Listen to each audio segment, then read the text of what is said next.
I'm Ashley. And I'm Jackie. Welcome back to Dumb Witch Club.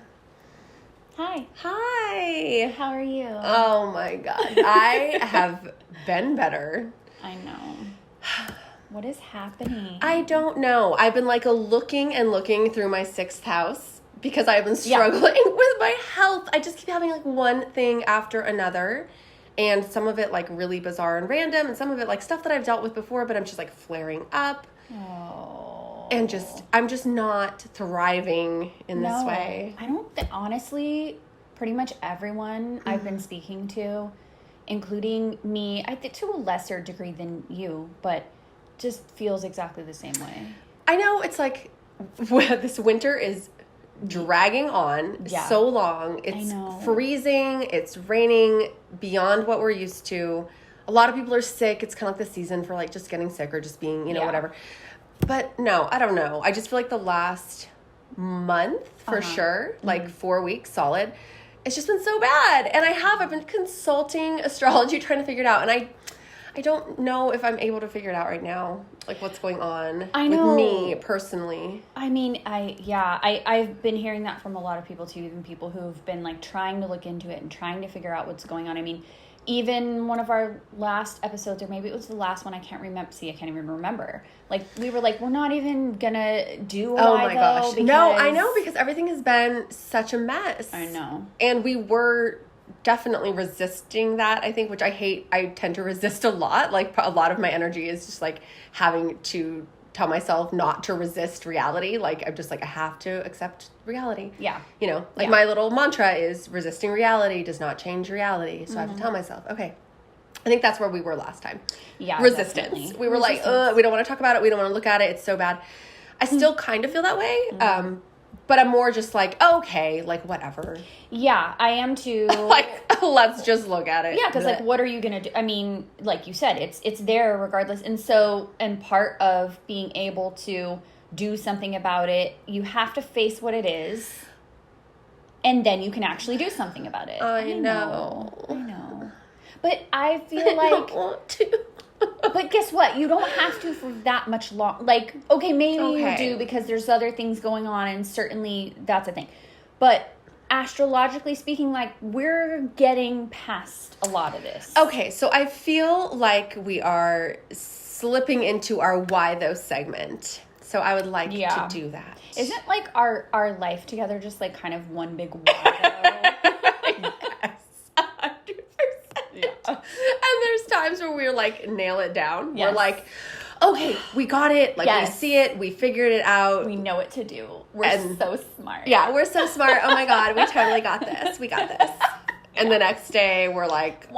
Crying. Did it work? What happened? We thought we knew, and then we're it wore off. You thought. And then stuff changed. We pull cards and we're we're not paying attention to that. No. So you can just save that message because we don't like it. And no, thank you.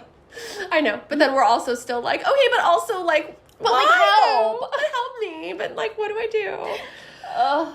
We are exhausted because we're exhausting. I feel we're just exhausting. Yeah. That energy trade back and forth can be exhausting at times. It's okay. No, it's wonderful and I love it. Yes, so we're whatever. We're if you're feeling things, then you're alive. True. Right? And you're doing, I don't know, whatever. That's I know. Probably stupid. As a goth, that's really disappointing to me. That's stupid. That was totally a infomercial pop psycho. I didn't know what else to say though. That's okay. No, I really appreciate. I'm a fixer. I appreciate the sentiment. I really do, and you're trying really hard. I am resisting your love right now, and I'm so sorry. I will never do that again. No, you can absolutely do it. I'll keep going. I don't care. Thank you, darling. I always do. I know you do. Doesn't matter what you do. I know, and I do the same for you when you're in. Shoes. Oh, so it's all good. It's okay. All right. Okay. Yeah, I'm just it's okay. All right, we're gonna. Yeah. I'm oh. No, I know. It's true. It's true. So okay. Well, yeah. Okay. So that's kind of the. But I really am interested. Let's dive into why though, because there has been a lot of shifting, changing. So let's talk about it. Yes. What's on the docket? What's coming up next? Ooh, you look excited. Yeah, because I'm you said shifting and changing, and so I was embodying. Yes. That. No, that's amazing. It's a modern dance interpretation. It was. That was interpretive dance. It was lyrical for sure. So good. I'm so good. So you think you can dance? Yes, obviously. Yeah. Hello, obviously. Did you see that? Hire me immediately. Yeah. We all saw it. It was wonderful. Yes. Okay, I think for the first thing we should talk about is full moon in Virgo. Yeah, okay. I love that. I like that too. Yeah. I've been feeling this full moon coming up. Like, even... Tell me how. Okay, I love that because I don't always feel that. And as we've talked about before, many times we're full dumb witch club where we're like, it is a full moon. Like, oh shit, the moon looks really big. What is it? I know. Why does it look like that? Oh, dumb. Yeah. Like, literally. I've literally done that. I've walked outside and been like, oh my God. Yeah, why does it? Oh, that's why. Yeah, that's why. I knew it. That's when you pick up the salt and you're like, I don't know. Yeah, just, okay. I know.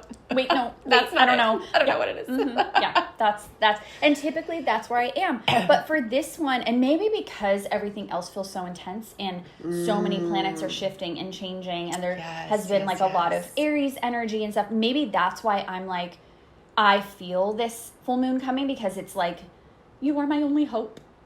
Yeah. You know, like sign of the goddess, please come save us. And maybe I just feel that. Sure. I mean, I can appreciate that. I think so. Like the full moon in March is the full moon in Virgo. And it is like action oriented and harmony. Yes. And one of the things that so I wrote this whole little, and there's like arrows going. And so I'm like, I hope that I can remember what I meant with this. I love it. So, Virgo is about productivity. Yeah.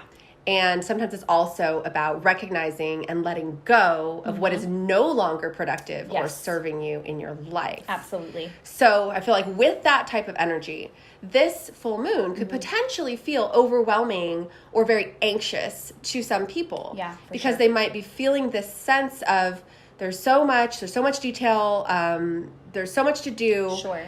And so it kind of ties back to maybe you can actually let go of some of those things. Yeah. And then you can end up feeling more aligned and more productive and more organized, which is that Virgo energy. So I think that's what I was trying to say. I love that. And maybe like I'm responding like well to that energy because I have Venus and Mars in Virgo. I think that is probably a really big factor. And of course, again, like with everything we always talk about, some people are going to feel it this way. Yeah. Some people are going to feel it a different way. Right, exactly. For different reasons. Exactly. Yeah, I've been like feeling it approaching and like been really excited about that. And maybe it's partially like that, my connection, but maybe it's also too just like, okay, like this is a chance to like let some of this stuff go that we need to let go, because a lot of the other things going on have that energy to them, right? Of like a shedding, of a moving forward, moving past, and we want to move past some of these things that are like changing right now. So it could be that too. No, I think that's true. And I'm also just thinking like back to myself, like I was saying, I've been searching through my 6th house. Yeah, that's right. Because I'm an Aries rising, my 6th house is in Virgo. Yeah. So I'm like, oh, okay, maybe there's something working up there that I just haven't fully connected yet. And maybe by the time we get to its full potential, like, you'll know. Yeah, or maybe I will have, like, because the full moon is also about, like, a peak or a culmination or illumination. Yeah. So, maybe I will find out, or maybe just whatever's been, like, ailing me in all of these health concerns, maybe it'll be either gone or I'll figure out what it is about. Yes. Even though I kind of slightly do know. I feel like it's slightly more emotional than... Yeah. It's, like... my physical body, anyway, whatever. Yeah, and it's all connected. But yeah, maybe that time, maybe if you, I don't know, something will feel right to you to do around that time, and maybe it really will just kind of be able to let you shed that. Well, so the full moon in Virgo will be the night over the 7th to the 8th of March. So that's soon. It's very soon. Yeah. It's very exciting. Yes. Okay. Mom goddess, come on in and help us out. I know, seriously. It'll be good. Okay, no, that's really great. There's another sort of major cosmic shift that we want to highlight in this episode. And that is Saturn entering Pisces. Yeah, our good little stodgy friend Saturn. Yes, our little professor friend Love Saturn. Yes. Little old man Saturn. Yeah, he's been real, I feel like the past couple of years, like really stodgy. Well, he's been in Aquarius. Yeah.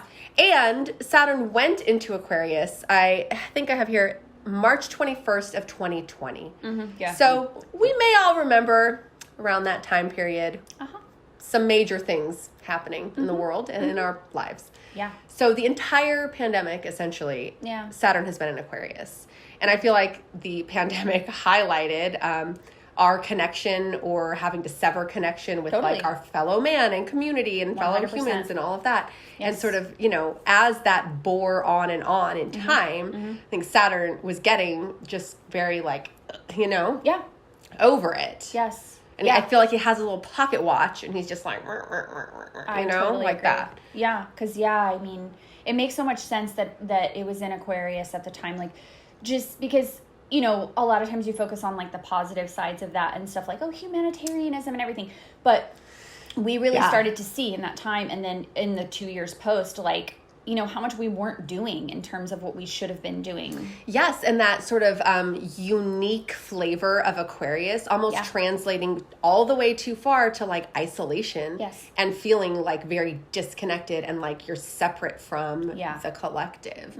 But then I think shifting into Pisces, learning those lessons and realizing that as we're in Pisces, or as Saturn is in Pisces, I think the lessons are about how we are treating our fellow humans. Yes. And how we're connecting back with people. Yeah, definitely. And like which things are worth salvaging, and what have we learned? What work have we, look, like if you even didn't do any work on yourself and all you did was survive that situation, like you won in that situation. Like, you didn't have to have done anything, but I think now is the opportunity to like take a little bit of a breath now and be able to be like, okay, those 2.5 years, I can kind of put it a little bit even more behind me now and focus on these new things. And what did I learn out of the situation? What do I want to continue to grow? And what don't I want to return back to? No, exactly. And I think Saturn also challenges that. Saturn's about, authority and, that type of, the little stodgy professor, like we say. But I think Saturn also challenges us to be the authority in our own lives, to set our limits and our boundaries, with ourselves, as in sort of that self-evaluation and self-control, but also with other people, so that other people don't cross over into our space, that we have authority over that. And I think, again, through Pisces, I think there's sort of an elevation of that and an acceptance of that. Yeah. Because Pisces has that like dreamy, soft, quality. So it's kind of like combining those different aspects. Those different aspects. Yeah. So, I feel like that's like positive. I feel like it's positive too. And I think it could be because there's no secret that we love Pisces energy. Yeah. But I feel like particularly combining that Saturn energy it can be harsh, it can be authoritative, it can feel like, so I feel like there's levity more so. And Saturn goes into Pisces also between March 7th and 8th, depending on exactly where you're at. Yeah, that's a lot happening. And that's when also the full moon is happening at the same time. So yeah, it's a lot. Yeah, it's a lot. But I think it feels nicer. Yes. One more healing, nice thing for you. Yes, I know. That you can... I need it. We also do have Venus in Aries. Yes, which is interesting too, because it was obviously in Pisces. Now has moved into Aries. Which we were like just like gushing over and yes. Oh, Venus in Pisces, so beautiful. You're so lucky if you have that placement. We all love it. Yeah. Right. So now Venus went into Aries. Venus is in Aries, which, so you might be like, oh, well, that's kind of lame because we were like really enjoying it, in Pisces, which I get that, but I specifically like confronted it because I was like, I don't want to think that way. Like, I want to think, what are our opportunities here? Yes. And I really do think that, it's just another feature of what's going on that is going to help us to just kind of boldly move forward. We're leaving that stuff. It doesn't matter. True. That Venus and Aries energy is going to make us bolder, sexier, That's go true. For what you want, get what you want, take a chance kind of thing. And then like, Venus, well, it was conjunct Chiron too, just recently too. So that helps bring kind of that healing energy as part of that. It's not just move forward, forget about everything. No, that never works. We know that. That never works. Wait a minute. That doesn't work. Wait, what are you saying? I've tried that a lot. Hold on. That was my number one You way. didn't say that I couldn't do that, so unsubscribe. Even if it doesn't work, we can still do it, right? You can do it. You can do whatever you want to do. Thanks, I appreciate it. You will be able to cherry pick and find something to like support what you want to do for sure. That's why I love astrology. I love it. So do I. It's amazing. Yeah. So, anyways, sorry. So you have that healing energy. You have that. No, to truly, help you very. Put kind of that stuff, to bed as much as you need to, and move forward. Yeah. Just move on. Yeah. No, it's true. I like that you mentioned those things. Yeah. Love yourself fiercely, like an Aries, Yes, definitely. You're serving. You're amazing. Yes. We don't need that. We're done. Yeah. Bye. No, and I think, again, it kind of plays into that, like, Pisces energy. As much as we love it and we sort of, like, glorify that and, exalt that, there is sort of sometimes, like, a vague kind of dragging kind of feeling with it because it's just so, Yeah, you get lost in the clouds. Yeah, exactly. And then you're like, where even am I? Like, what is happening? It does feel nice. For a while, it really does. I mean, I even think, like, it's interesting because I even think for our placements, like in the similarities that are between them, it does seem weird that we would like that. I know. It seems very weird that we would like that. But look, it feels good sometimes, okay? Like, we don't always want to have to be like these boss-ass bitches. We can't do it all the time. It's exhausting. Like I was saying before, we're exhausted because we're exhausting. Yes. But also because we're exhausted. That's why we've been posting, like, little cute houses with little cute blankets and like little cute. I said little and cute a lot of times. I don't care. So whatever. It's accurate. Venus and Aries. That's amazing to do. Do you remember those posters in like middle school with Probably. like overused words in like English class? Oh yes, I do. Yes, I do. Yes. Yes, I do. And it was just like shaming you for using adjectives like cute and little. Yeah, they're like, think of something better. And I'm like, what's better than cute? It says what it needs Literally to say. nothing. But then if you use things out of the source, they're like, it looks like you just looked everything up. Where else am I supposed to find like these you words, told sir? me to look it up. You told me to. I did that, and now you don't like the word perfunctory. Well, I'm sorry, but it was there. Yeah. And I chose it. Yet another impossible standard. Yeah, don't make English like math. I don't appreciate that. No, I don't appreciate that at all. Rude. Anyways, okay. Rip those posters down. Yeah, seriously, it's so oppressive. Rip them off. No, I don't know. Don't do that. Don't vandalize, but also tear them down. Don't say that we told you to do it if you do it. I don't want to get in trouble. Saturn in Pisces right now is like, excuse me. Whoa. What? What? I thought you heard. Okay, fine. Okay, calm down. Relax. Okay, we're going to do it. We're going to relax. Okay. Okay, no, that was a really good why, though. Really appreciated it. And I think our why, though, also started to get into hinting at our Big Witch Energy segment on the Pisces-Aries cusp. Ooh. Sounds dirty. It does. It does. Why does it? I don't know. I don't either. It's a lot of S's. I think it sounds dirty. It has a lot of S's. Pisces-Aries Pisces-Aries. Yeah. So, are you ready? You ready to dive in? I think so. Yeah. Yeah. I think I'm ready. Okay. I'm ready. So I think the first thing we need to do is just like briefly address some folks take issue with cusps. They do. We already addressed this in We a did. Witches with Wine shorty, which you could watch if you wanted, but we're going to address it right now. So, you know, you don't can go always anywhere. go back and do that at some point, but don't leave. Yeah, exactly. Stay with us. No, so cusp in this context is just the idea that, of course, at 30 degrees, that sign changes, Yes. you know, for whatever, you know, right now we're talking about the sun or whatever planet. Yes, it changes from whatever to the next. But the cusp concept allows for a gradual transitioning of that energy. Exactly. So it's not a, you know... It's not a harsh cutoff. Exactly. Yeah, it's like, I think that people take issue, I think what people latch onto, that I think is the thing that's maybe making it confusing, and then they are against it, is no one's saying that you're a combination of the two signs. That's the wrong way to look at it. You're not a combo. You are the sign that the sun was in when you were born. But you're influenced by that sign's neighbors, because nothing is black and white like that. And certainly in your entire chart, like Venus and Mercury your Venus and Mercury signs could literally be in those neighboring signs.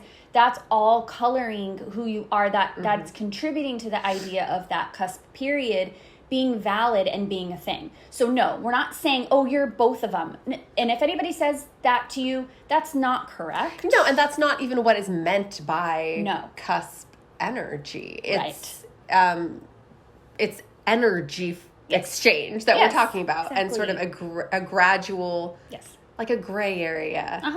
Yeah. But your actual sign is what it is. It is what it is. At the minute, degree, whatever, that you were born. So, yeah. Yes. But yeah, it's. I think it's important to say that, because I think it's on both sides can be very like black and white, which is the opposite of what it should be, because it's very gray.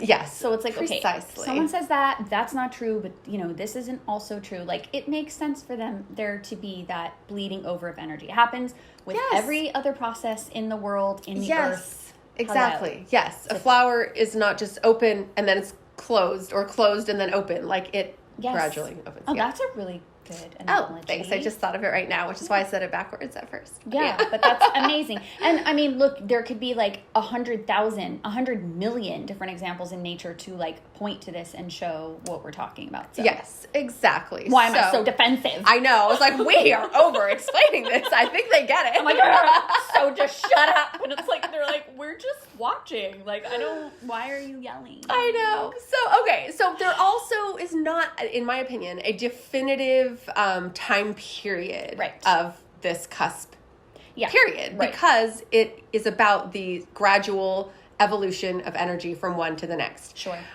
However, some sort of time periods have been suggested by others, not, us necessarily. Right. So we know, in terms of Pisces-Aries cusp, Aries season starts on the first day of spring. It's going to be March 20th, March 21st. It can vary because of all of these energies aren't strictly, the same all the time, right? But the suggestion is that 2 to 3 days before and after that date would be sort of that cusp period. Exactly. Yeah. That's a good point that you just said, and it made me think of something too, like, it feels funny to me to be so sort of like doggedly committed to these dates too, because that's also a man-made concept. 100%. Like, the Gregorian calendar is something that was like developed by humans, and we sort of assigned these dates to things and decided, I get that I'm simplifying this a lot, okay, but that's what I'm saying. Like, we have assigned, so it's very weird to me that people are so like, well, then it has to end, on that date, and that's all that means. It's like, okay, but that's clearly not true. No, because it's actually related to exactly where the sun and the earth are aligning at that degree point. Exactly. Which is anywhere within that one calendar day, or even the previous day, depending on where it's at. So, yes, definitely. So, okay. Yeah. We've sort of gone over the whole cusp thing already. Good. I know. Now they know. They should know. And it's the first one, so it's good. It's a good introduction. We won't be like this every time. No, well, we might. Well, maybe I will. Yeah, we don't know. But who knows? So we are starting here with the Pisces-Aries cusp, because that is the season time that we are nearest to. And I think it is very apropos, not just because Aries is the first sign of the zodiac. Yeah. But because, and I know this is so obvious, but because Pisces is the last sign of the zodiac. So we're starting at the beginning, but we're starting at the transition from the end to the beginning. Yeah, it's one of the most fascinating times. It is one of the most, I think, challenging. Yeah, very much so. Times. Yes, which kind of even reflects back to our why though a little bit, because why though is what's happening with the planets. Why though is also this, like this is happening, and that is probably, if you were to think back to this time like each year, there probably is a little bit of this feeling every year, no matter what else is going on. I do think that is true. And I think that it's like spring is the beginning of the zodiac. It's not the beginning of the Gregorian calendar, like we've talked about. But spring, like, does not come easy. No.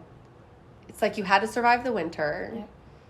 You have to, but like plants literally have to like push up through like the soil and God knows what else. And it is like almost a violent process. It is violent. Birth is violent. Oh my gosh. Birthing a human baby is violent. I mean, it's beautiful and it's lovely and it's a miracle, but it's violent. Yeah. I mean, it's one of probably the most miraculous thing that happens, but I mean, that's not... It's life or death. Exactly. And if something is one of the most miraculous things to happen, there has to be some kind of violence in it. It's that yin and yang. There has to be both present. And so why wouldn't that be like the most extreme, version of that? Yes. And so, yes, obviously, like, we're probably picking up on a lot of that energy, and some years it probably feels more intense than other years, depending on what like your wintering process was, what your spring is that you're sort of going into, and like if you're doing that reluctantly, if you're doing that with hope, if you're there's all of those different sort of feelings around it. But I think that's what makes this time period, like I said, fascinating, which but like to your better point, like also really challenging. Yes. And I think so. We've talked about in our new sign who dis Pisces episode how Pisces really is the amniotic fluid. It's the end and the beginning, just itself. But as it's in this like literally like birthing, rebirth cusp time where that energy of the Aries is coming right in and starting to overlap. Yeah. Like that is the birthing process. Like that is the birth time. Like it is not easy. Like there's like labor pains, there's contractions, there's uncertainty. It feels like, but there's something really amazing that is coming out of it. Okay. Sorry, am I getting too graphic? No, it's not graphic. It's graphic, but I love it. I mean, of course you're getting graphic. Like, you know exactly what that is. I don't and never will, but that's fine. Like, it doesn't matter. I can only imagine. But it just is it makes such perfect sense. Like, it's so philosophical, but it's so, like, simple and... Yes, and it's so, like somatic. Yes. Like it's in your body. Yes. Oh my God, I know. Yes. Why do we have these things where we're just like amazingly like astute about something? We see it so well, but then 10 minutes ago we were like, we don't know. Just everything's weird. Who cares? We can't talk about it. And then later we're like, this like a treatise on the... I know. And we're like, this is beautiful and amazing and it's the right way and it's natural. Yeah. I know. Like, we even, like, know that. Like, after this, we're going to go right back to dumb. I know. It's almost like we're dumb witches. It's almost like we're in a club. Yeah. That is for witches who are dumb. Who go back and forth between, like, like, embodying the goddess beauty of everything. Yeah. And then also being like, I hate it all. Ooh, nothing makes sense. It's all so annoying. I know. Hate it. So annoying. Yes. I know. Somebody suggested that I need a fainting couch recently. I mean, yeah, you've been needing one of those. I know. I think I was like, yes, I want one. Get me one. Why doesn't everybody have? You should be issued one by the government. Immediately. It would be gross and ugly, but who cares? So what? You could reupholster it yourself. Yeah, you could. Yeah. Everybody needs one. I agree with that.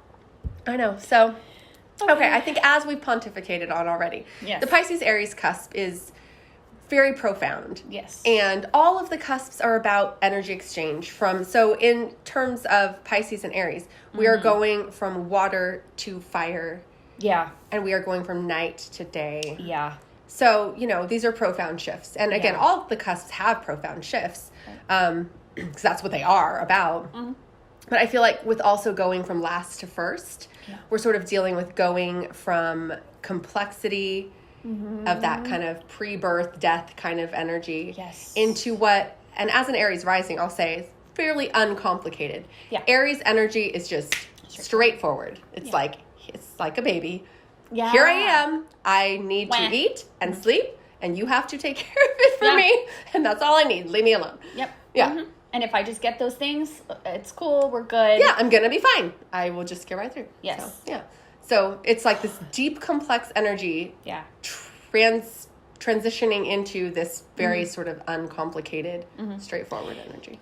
Honestly, it's incredible because when you think about combining those things, like, okay, I think initially when you think about it, you're like, what? Like, that's a disaster. Like, you know, you just, in your head, you'd be like, there's no way that works. Like, that sounds crazy. Yeah. But if you really think about it, how amazing is that? Like, late stage Pisces has really, like, honed those Pisces gifts. Yes. Right? Just is like, just like that. Sage, right? Yeah. Knows it. Like the telepathy, just all of that stuff. They've like honed these things, like the empathy, right? Yes. Like they bleed for it. Like they know, right? Yeah. And then combining with some of the early Aries energy. Like, I mean, it takes that like well-developed, honed sort of like up here, very, you know, psychic energy, and it gives it this like direction. Yes, like this little channel to just like run straight through. Yeah, and use it. Yes. Because that's the thing with like that sort of nebulous like Pisces energy, which of course we love and everything, but it can kind of just meander. It can meander. Aries doesn't meander. So it takes those things, but it's like, all right, do this with it. And it's like something like really productive. Yes. No, I think that's very true. It's taking that fantasy and adding like action right into it, which I think, you know, we will get to eventually contrast that with the Aquarius Pisces cusp at the beginning of the Pisces period. Yeah. Very different energy stuff happening. Different. So yeah, we'll get around to that at some point.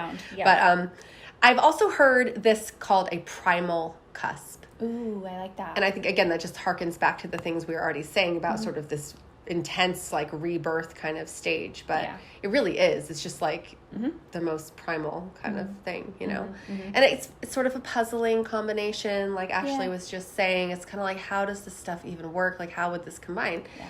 And I think the people who are in this period, they probably understand, like... Oh, yeah. Yeah, it's kind of probably not that easy to be you a lot of the times. Yeah, because while, you know, what I explained could be really cool, and that's like a perfect situation, right? With like everything honed in with you just understanding those energies and being able to hold and give space to both of them at the same time. But as we know, like you often cannot hold and give space to like warring energies inside you at the same time. Like you can't, like you give in to one or the other sometimes depending on what the situation is and the other information you're being fed or the environment.